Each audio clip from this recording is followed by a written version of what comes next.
যে বাংলাদেশের মুক্তিযুদ্ধকে অস্বীকার করার কোনো উপায় নাই এবং কিছু মহল থেকে এই মুক্তিযুদ্ধকে সুপরিকল্পিতভাবে অস্বীকার করবার একটা প্রবণতা দেখা দিয়েছে। আমরা অত্যন্ত পরিষ্কার ভাষায় বলতে চাই যে মুক্তিযুদ্ধের প্রশ্নে আমাদেরও কোনো আপোষ নেই। আমরা বাংলাদেশের স্বাধীনতার সার্বভৌমত্ব এবং ৭১-এর মুক্তিযুদ্ধ এটাকে আমরা অত্যন্ত শক্তভাবে আমরা বিশ্বাস করি, তার জন্য যে কোনো ত্যাগ স্বীকার করতে আমরা প্রস্তুত আছি। ২৪-এর ছাত্র গণ অভ্যুত্থানের ফলে একটা নতুন সুযোগ সৃষ্টি হয়েছে।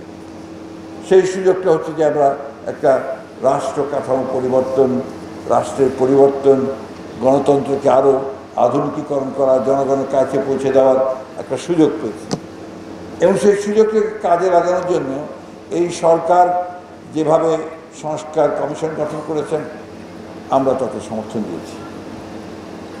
প্রফেসর ইউনূস যেভাবে কথা বলেছেন আমরা সমর্থন দিয়েছি এবং যতগুলো কমিশন হচ্ছে প্রত্যেকটা কমিশনে আমরা কিন্তু আমাদের প্রতিনিধি পাঠাচ্ছি, কমিটি পাঠাচ্ছি প্রতিনিয়ত।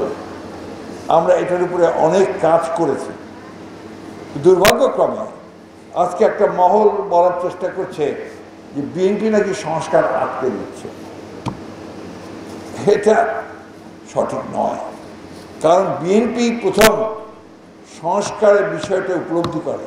১৫টা বছর আমরা কিন্তু এই গণতন্ত্রের জন্য সংগ্রাম করেছি, লড়াই করেছি, এটা একটা বাস্তবতা। ২৪-এর যে ছাত্র গণ অভ্যুত্থান সেটা নিঃসন্দেহে সেটাকে আমাদের সফল পরিণতির দিকে নিয়ে গেছে। তার অর্থ এই নয় যে ১৫ বছরটা একেবারেই বাদ দিয়ে দিতে হবে। সেই ১৫ বছরকে অবশ্যই এই সংগ্রামের মধ্যে নিয়ে আসতে হবে। আজকে শুনতে একটু উদ্বিগ্ন হই, অত্যন্ত উদ্বিগ্ন হই যখন দেখি যে স্লোগান হচ্ছে ভয়াবহ রকমের ব্যক্তিকেন্দ্রিক অশালীন শিষ্টাচার বিবর্জিত স্লোগান দিচ্ছে আমাদের কিছু কিছু মহল। এখন যখন দেখি যে যারা ১৯৭১ সালে স্বাধীনতায় বিশ্বাস করেনি তারা আজকে এমন এমন কথা বলছে যে কথাগুলোতে আমরা যারা মুক্তিযুদ্ধ করেছিলাম বা মুক্তিযুদ্ধ করেছি এখন সেখানে প্রশ্ন এসে যাবে যে আমরা কি সঠিক কাজটা করেছিলাম।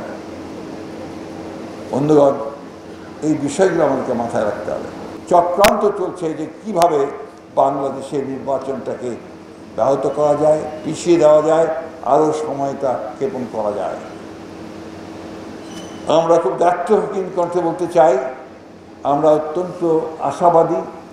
লন্ডনে আমাদের প্রধান উপদেষ্টা এবং আমাদের চেয়ারম্যান তারেক রহমানের সঙ্গে যে আলোচনা হয়েছে সেই আলোচনার মধ্যে আমরা দেখেছি যে ফেব্রুয়ারির মধ্য সময়ে নির্বাচনের সম্ভাবনা আছে। এটাকেই আমাদেরকে বাস্তবায়িত করার জন্য অন্যান্য দলগুলোকে সবগুলোকে মিলিয়ে এগিয়ে যেতে হবে। কারণ নির্বাচন ছাড়া একটা সত্যিকার অর্থে একটা জনপ্রতিনিধিত্ব আছে এমন একটা পার্লামেন্ট গঠন ছাড়া অন্য কোনোভাবেই আমরা এই বাংলাদেশের যে সমস্যাগুলো আছে সেই সমস্যাগুলোকে সমাধানের পথে এগিয়ে যেতে পারবো না।